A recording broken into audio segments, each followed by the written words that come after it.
I am a lion waiting in the bushes. I'm a boa constrictor. This is round 2 of the Baltimore winter action. It's game in 30, delay 5. It still affects my regular classical USCF rating. Crazy stuff. I'm playing a much older gentleman, Joseph Campbell. Super nice guy, very emphatic. And he has the white pieces. And this time, I did not arrive 10 minutes late.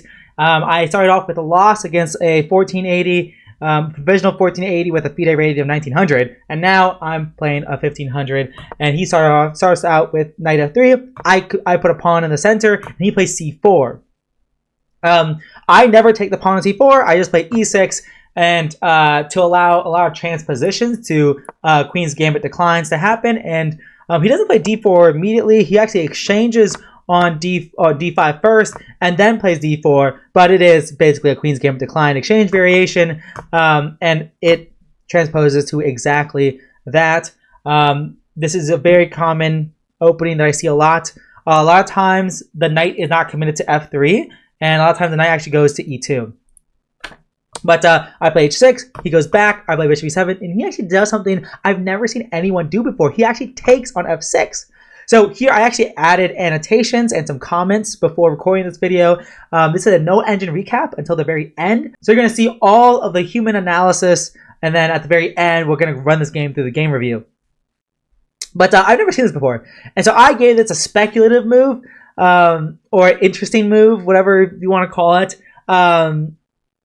Giving away your bishop pair like this after you moved it, because you moved your bishop 3 times. Like once, twice, thrice. So you wasted time moving your bishop back and forth, but the idea is kind of interesting. And the idea is your bishop dumb.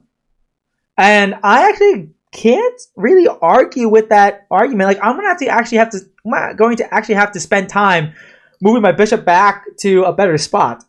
So it actually makes sense. I just never seen it before, but it's totally decent. Long term though, why are you giving away the bishop pair so easily like that? It's definitely unprincipled, but I can't punish it. Although I feel like white has just given away their advantage by wasting so much time and trading off their bishop. I play bishop f5, completing my development. Sometimes this light squared bishop for black can be a problem piece, but now I develop it very easily, and we trade it, and we both castle, and I finish development with knight d7. He plays rook c1, putting his rook on the open file, and then I put my rook on the open file. He plays rook c2, which I gave as an inaccuracy, because really I feel like thematically, what are white's two main ideas here?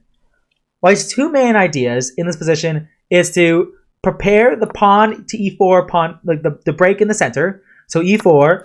But then that would leave white with an isolated pawn, and actually black has a very easy play. I'm gonna go knight b6, blockade the pawn, and continue development, and try to trade more pieces, and try to use this pawn as a weakness.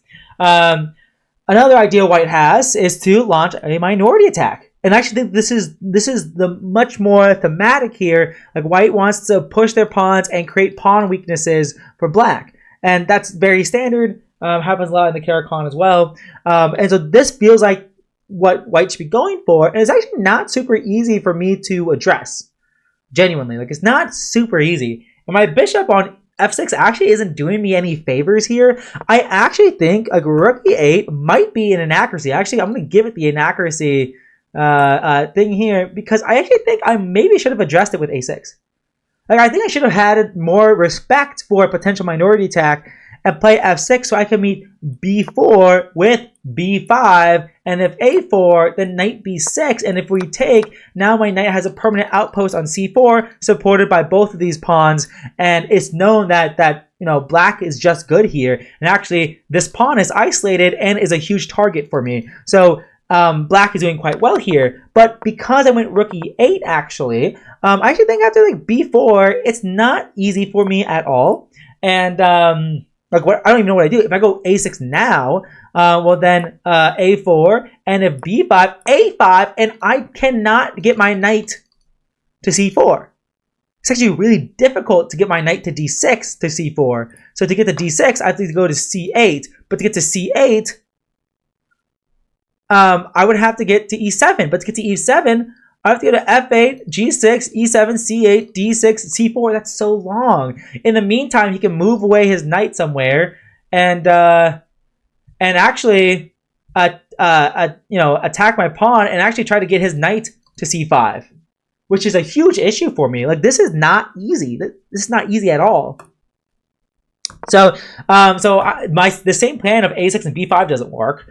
I probably have to address it by going, let's say after A4,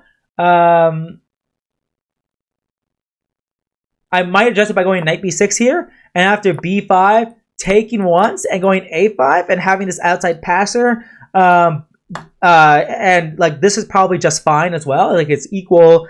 Black probably isn't in trouble. So this is probably one way I could try to deal with it. But yeah, so that's one thing I was thinking about as I was annotating this game, was I think rook e8 might actually be an inaccuracy. At least it gives me less options when dealing with the minority attack. It's probably just fine though. Like rook e8, I mean, probably inaccuracy is too strong.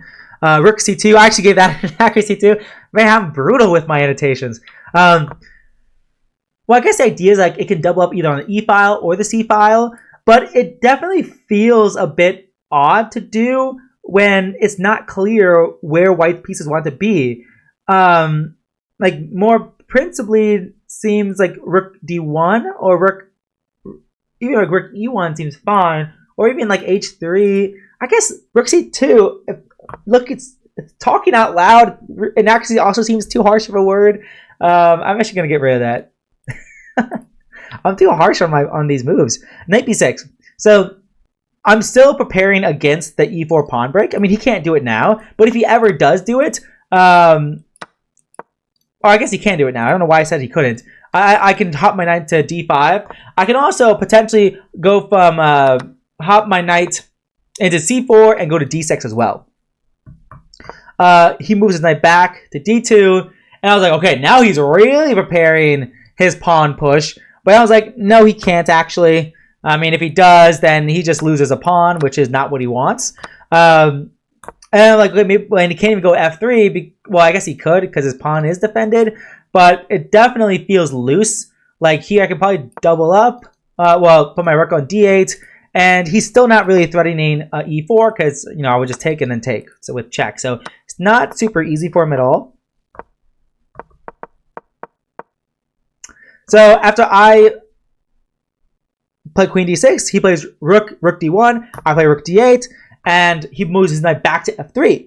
So now he's just moving his pieces back and forth. He's not making any progress here. So as this goes, like, my confidence is building. Like, okay, like, I'm improving my pieces. I put my rook on the open file. I'll centralize my other rook. And now my knight's on b6. I'm going to try to rotate it back towards the center. Like, I don't want to do anything brash here. Like, I'm the much higher rated player. I don't want to rush anything though. Like, I'm gonna get, like, if I do something like crazy because why isn't my opponent blundering? I don't want to rush anything. I play queen e6, making space. Well, firstly, controlling e4 more, so he still can't play e4. But maybe I want to bring my bishop back to d6. Maybe I won't put my knight on d6. Like, I can still improve my minor pieces, and I feel like my queen doesn't belong on d6. Maybe. On e6 it guards f5, so from any queen infiltration, I can also maybe sneak into g4 potentially. Not really do anything on g4, but maybe I can start targeting the king side potentially. Maybe if I move my queen to g4, maybe I can move my rook to e6 after I move my bishop back either to d6 or something like that. He moves his rook back to c1, cc1, rook cc1, and he's really not doing anything. Now I play knight c4, then fork on b2, and then he plays queen c2. Now I rotate my knight back to d6. So I've improved my knight to the best it possibly can be, like in the Queen's Gambit exchange variation. With this pawn structure, the knight almost always belongs on d3. It controls a lot of key squares, center squares, and minority attack squares with b5 and c4. Like, it's very important. And he plays king f1, which I give as a questionable move. And after this move, I'm like, okay, this has got to be bad. Like, the truth is, white's position is so solid. if black is better, black is minusculely better, and there's nothing I can really do about it. For example, if I go knight e4 here, and I take, he takes, I take, and I take, like, this is just equal. Like, yes, I have, you know, a more advanced piece, but both of our pawn structures are so solid, there's nothing here. Even if I take with a pawn, like, okay, congratulations, now I have to defend this pawn, and it's not super easy to defend this pawn. So, like, what am I doing here? Here, I stopped a lot of black's main plans. Black can't play e4. If, let's say, like, I waste a bunch of moves, if black tries to do a minority attack, it's not really going to happen here because of this plan I already talked about. So, in other words, white doesn't have any counterplay. Like, white has no play. That's my opinion. And so I decided now I want to play h5. Well, h5. I give it a great move. I think I'm patting myself on the back too much. But the idea is I'm going to start a kingside attack. And there is actually nothing you can do about it. If you go h4, I'm going queen g4. And yeah, you can't stop me from taking this pawn. And like if you just go king g1 and you're like king f1, I could go h3 now, maybe. Or I can just go g5 and like g4 and hello. And you know, this happens in the game actually, but slightly differently. The thing is, I'm just gaining more space on the king side. I'm actually not going to do anything yet.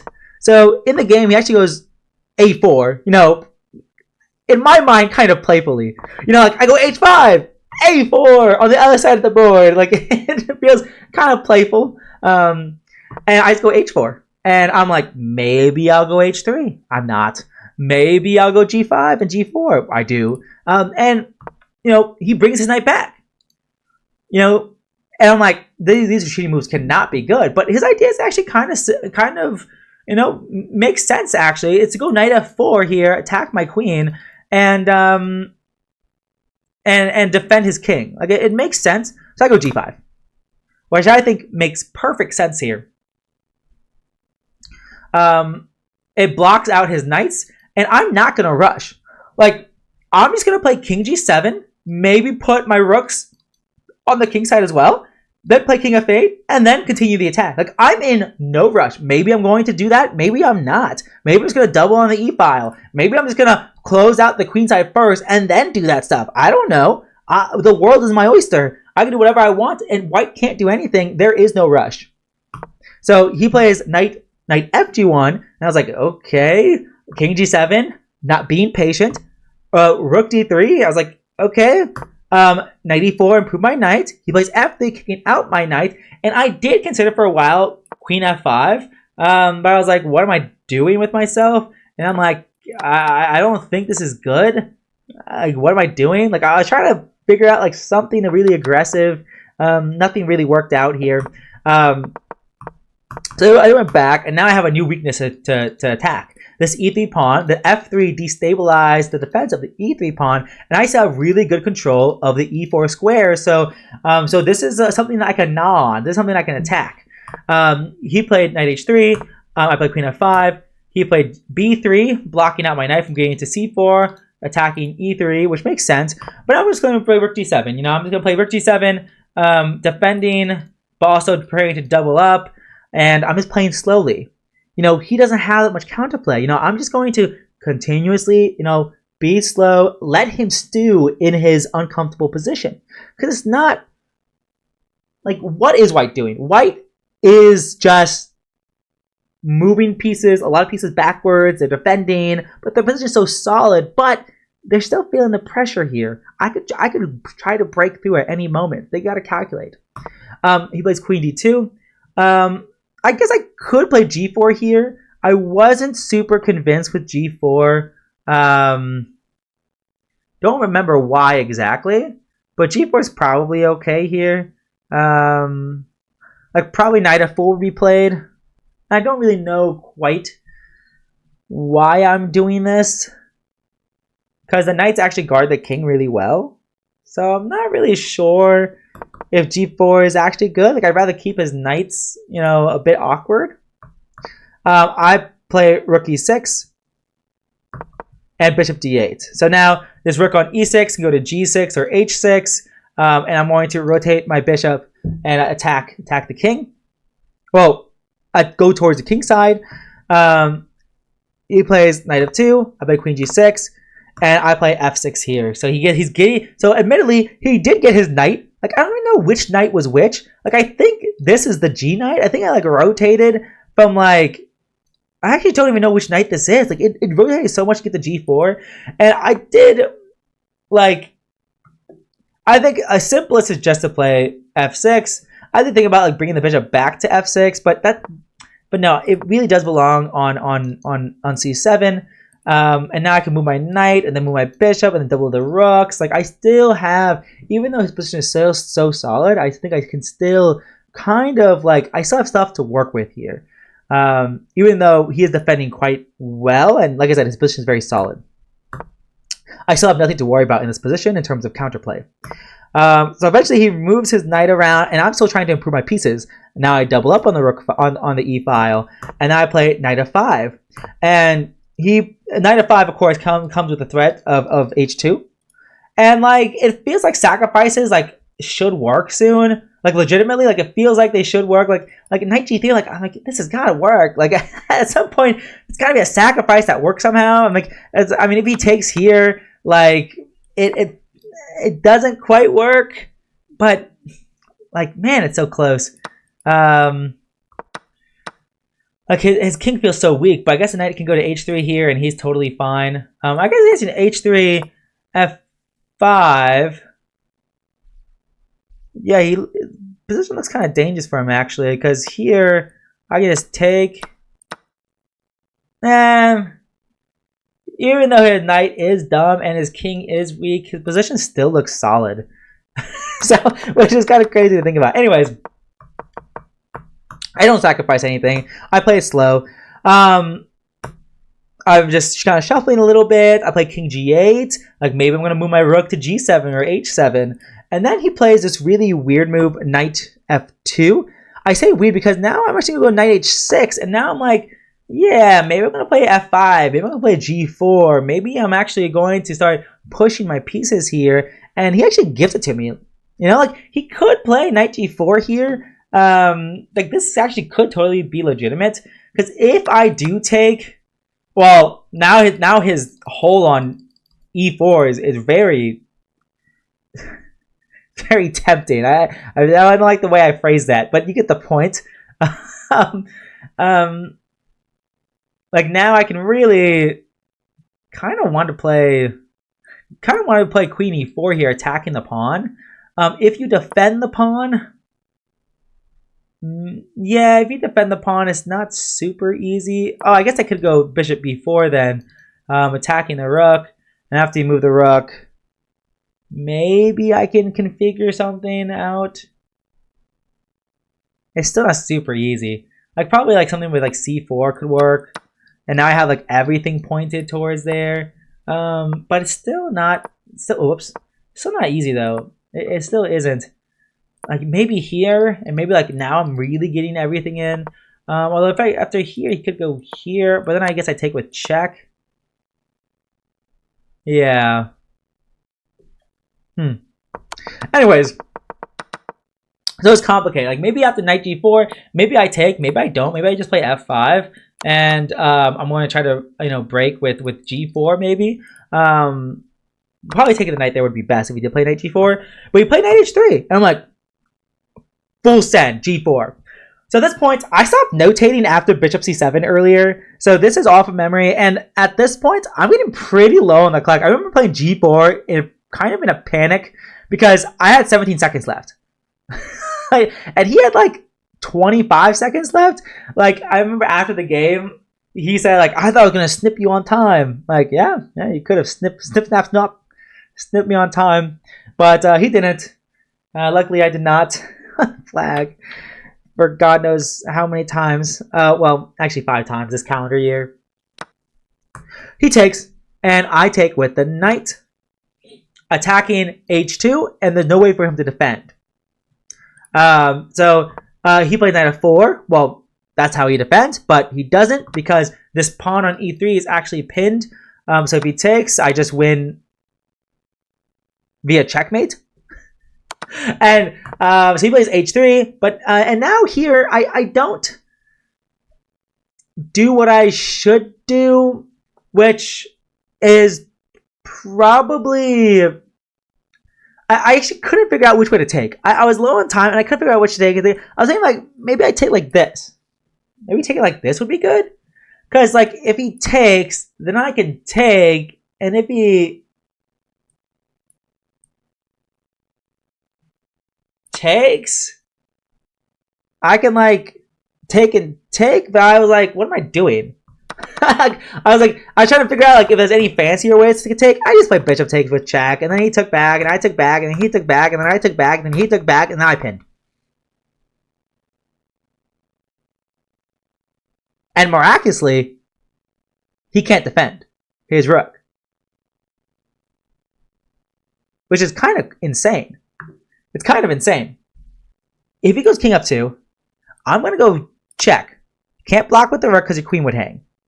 If you to keep defending your rook, now I'm gonna go rook e4. And what do you do? If you take, I have two options. I can take, and after here go here.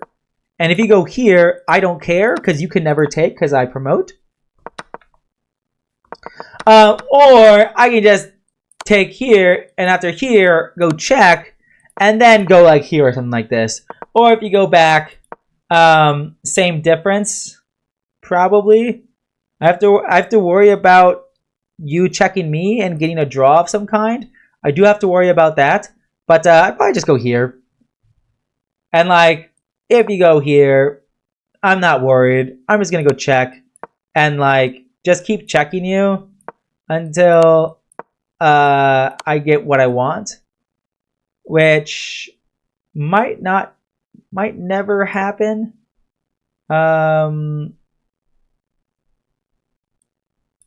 Yeah, it might never happen. So like, this is probably more complicated than it should be. But even here, I have this, and after check here, there's this check and this check, or actually there's this check if you want to win a pawn. But black really doesn't have anything to really worry about here. I'm probably just going to push my pawn. Go check. I'm just going to keep going up. And yeah. Life is pretty good here. Although not easy. Life is good, but not easy. So probably much better just to trade queens, because why make your life hard when you can make it easy?